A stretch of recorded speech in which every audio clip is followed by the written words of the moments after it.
हुकूमत ने कोई बयानिया ही नहीं दिया।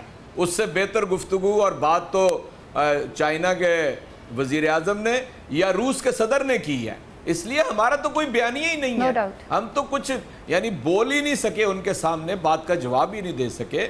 इसलिए मैं ये समझता हूँ आपने वो फिक्रा पूरा नहीं होने दिया। 4 अप्रैल 2016 से लेकर आज तक वजीर आजम साबिक वजीर आजम नाअहल वो जिस पनामा के चक्कर में फंसा हुआ है, कोई अगला वजीर आजम आया वो भी कहता है मैंने उसी से जाके हिदायत लेनी है, उसी से रहनुमाई लेनी है। ये पाकिस्तान है, ये 24 करोड़ लोगों का मुल्क है। नए सेंसस की जो बातचीत बाहर आ गई है, खुदा के वास्ते हमें अपने पाँव पे खड़ा होना है और हमें लानत भेज देनी है ऐसी इमदाद के ऊपर कि जो परवाज में कोताही के मुतरादिफ हो।